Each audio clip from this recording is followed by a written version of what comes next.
Hello, I'm Sebastian, and I'm going to be presenting our work on building resource allocators that hide how many resources and which resources are allocated and to whom. So this work is in collaboration with Sampath and with Zach.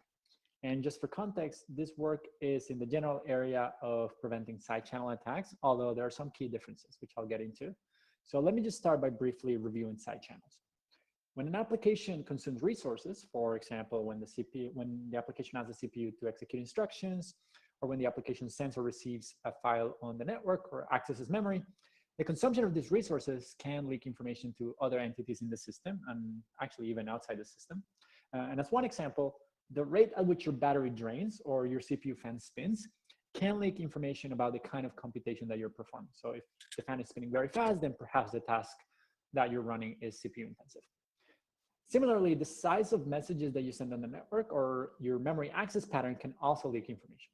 So all of these side channels are fairly well known, and we have defenses to address them, including things like padding requests, using constant time operations, accessing memory using oblivious RAM, and so on. In this work, however, we are not concerned with the information that leaks when resources are consumed. In other words, the previous side channels that I just showed you are orthogonal to the goals of this project.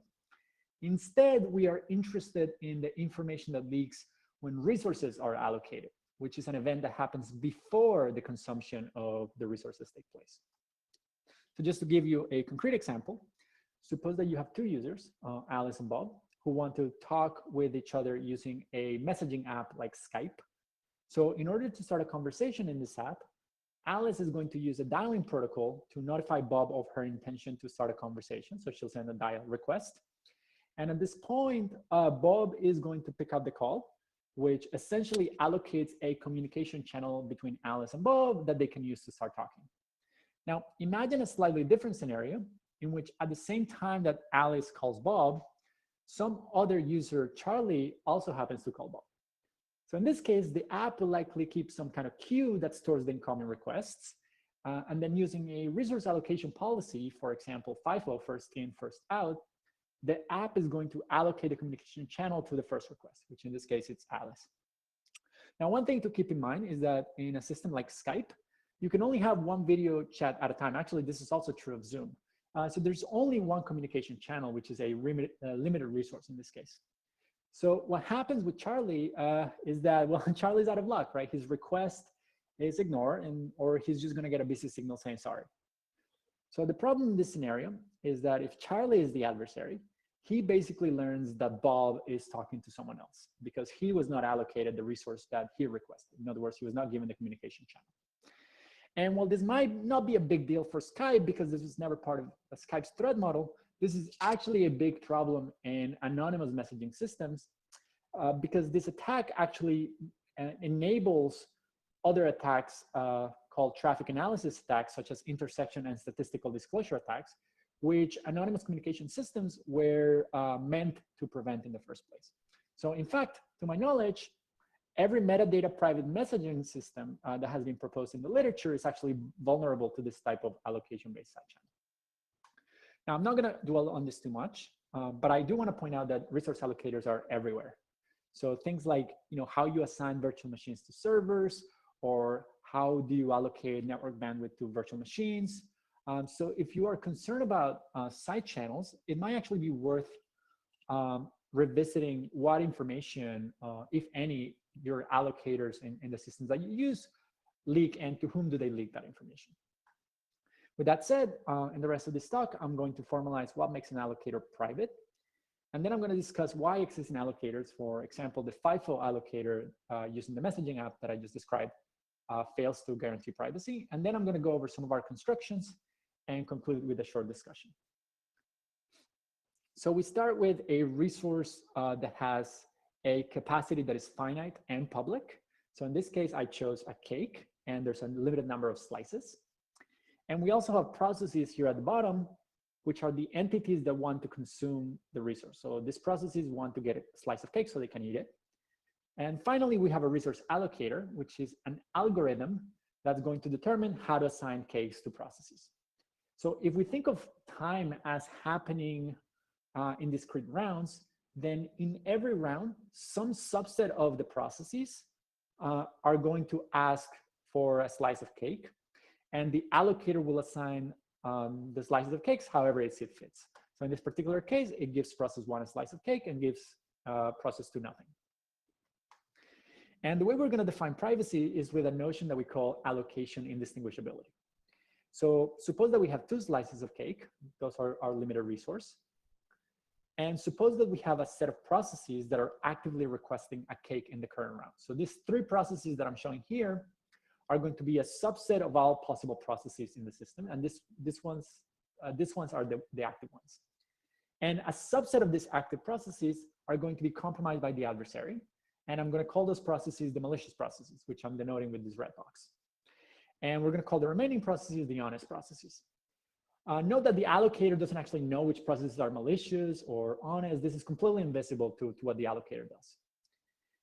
And we're going to say that an allocator is private if the distribution of allocations given to malicious processes in a universe in which the adversary controls some, but not necessarily all of the active processes, meaning in a universe that looks kind of like this, is indistinguishable from the distribution of allocations given to malicious processes in a universe in which the adversary controls all of the active processes. So a universe that looks like the one on the right. So in other words, if the adversary cannot distinguish between these 2 universes, then what it means is that by observing its own allocation, it cannot determine whether any honest processes requested a resource or not. And so this is how we capture our goal of privacy. Of course, privacy is actually very easy to achieve if the allocator outputs nothing. But this kind of allocator is useless in practice. So we're going to introduce an additional requirement, which we call liveness, which basically says that the allocator should sometimes allocate resources to at least one process. And by sometimes, what we mean is that the probability of at least one process getting a resource should be non-negligible. So let me now take a look at some of the obvious allocators that you might consider and discuss why they fail to achieve our definition of privacy. So let's start with FIFO. So let's assume the adversary compromises the first and the third process, and the order of processes in the queue is given vertically. So a FIFO allocator is going to allocate cake to the first 2 processes and no cake to the third process because there's just no cake left. In contrast, in a universe in which there are no honest processes, which I'm showing here on the right, then both of the malicious processes would have received a slice of cake. So as a result, it's actually very easy for the adversary to distinguish between these 2 universes. So we can conclude that FIFO is not private. Imagine instead that we had an allocator that actually assigns resources uniformly at random. Again, the probability that 2 processes receive a resource on the universe in the right is actually 1, whereas it's much less than 1 on the universe in the left. And what this is basically telling us is that any allocator that is work conserving cannot possibly be private. So work conservation basically means that the allocator allocates as many resources as it can. But actually, turns out that giving up work conservation is a necessary condition, but it is not sufficient. So here we have a variant of random. I'm going to call this random prime, which the way this allocator works is basically it picks a random number of resources to allocate. So either 0, 1, or 2, because those are the possible options that we have. And then once it's chosen that number, it allocates that number of resources uniformly among the processes. And while this specific snapshot that I'm showing here seems to provide privacy, we actually need to reason not about individual runs of the allocator, but about the distributions of allocations. And for this allocator, they actually happen to be quite different. Specifically, a malicious process is less likely to be allocated a resource when there are honest processes around. And this kind of makes sense, right? If there are more people, the probability that you get chosen is lower. So this brings me to a theorem that we prove in the paper, which shows that an allocator cannot be private and live unless the number of processes is bounded ahead of time. So there are a couple of things that I could mean by number of processes. So I could mean the universe of all processes. So in the context of Skype, this basically means bounding the total number of Skype accounts that will ever exist.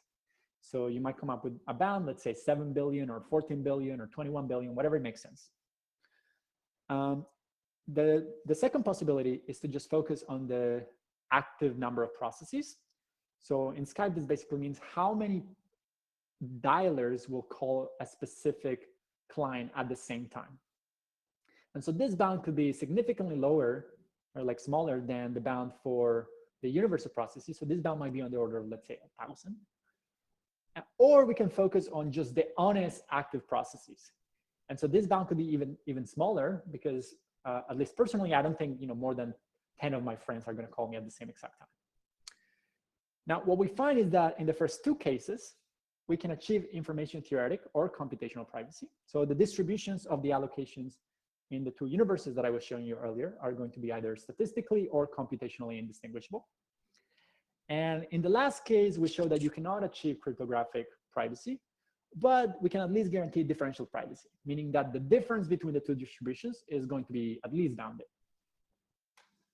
So with this in mind, we can discuss a few simple allocators that guarantee privacy under the assumption that we have some of these bounds. And so let's start with a bounded universe. So suppose we have a bound on the total number of processes, meaning that we know every process that will ever exist. So what we can do is we can assign each process a slot.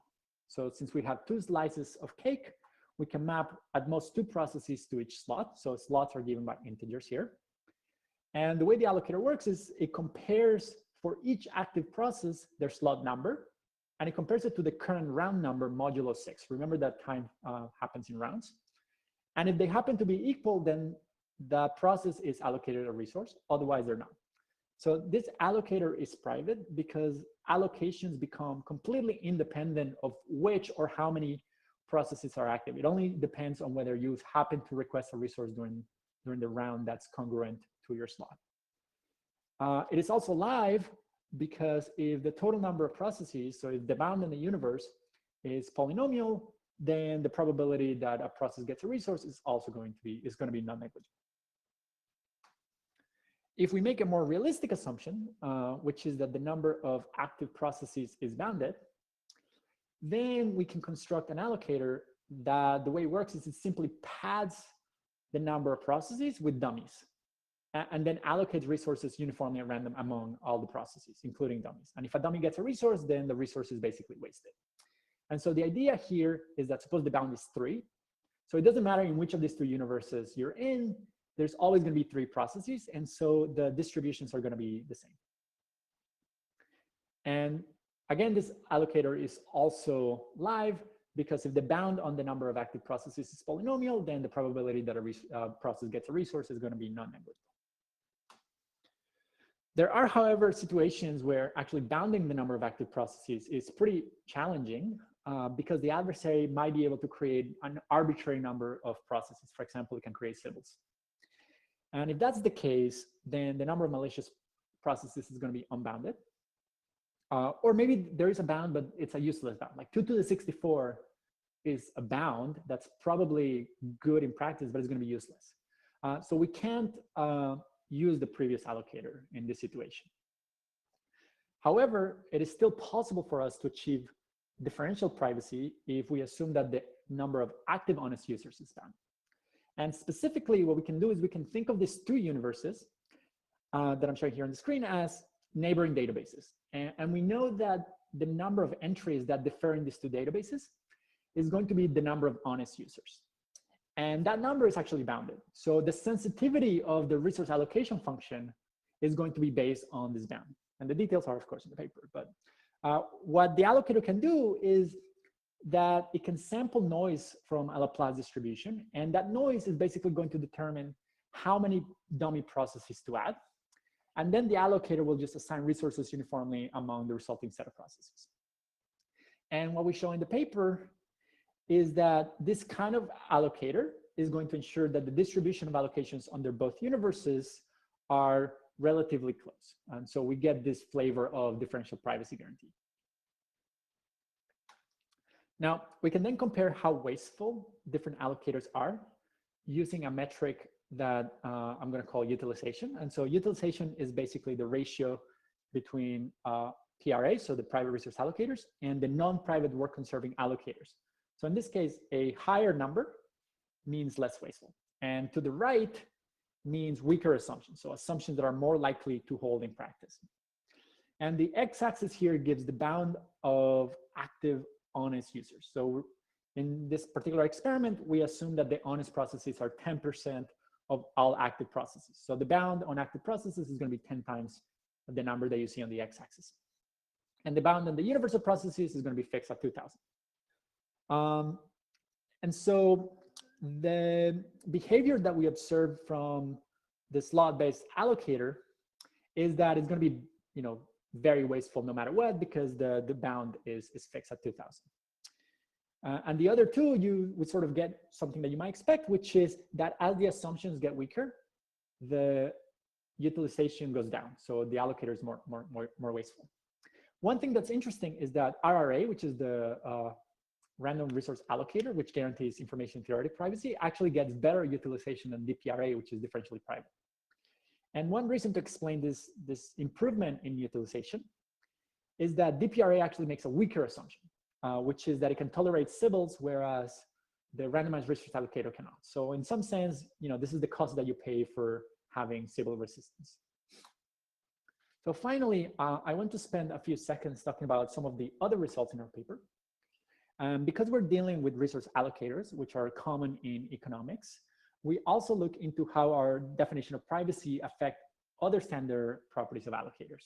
So for example, we show that privacy implies population monotonicity. And also in some settings, it also implies group strategy provenance. And we also prove that all of our allocators that I've described in this talk guarantee resource monotonicity, MV freeness, fairness, and so on. In the paper, we also talk about what happens when you want to allocate multiple units of a resource. So for example, instead of allocating one slice of cake, what if you want 15 slices of cake? Like how do you allocate that? And we talk about how to give preferences to some processes while also preserving privacy. So if you want to, for example, if you want some processes that have a much higher chance of getting a resource than others while still ensuring that no information leaks. And finally, we show how to integrate private resource allocators into an anonymous messaging system that prevents allocation-based side channels. And with this, I conclude my talk, and I'm happy to take any questions online.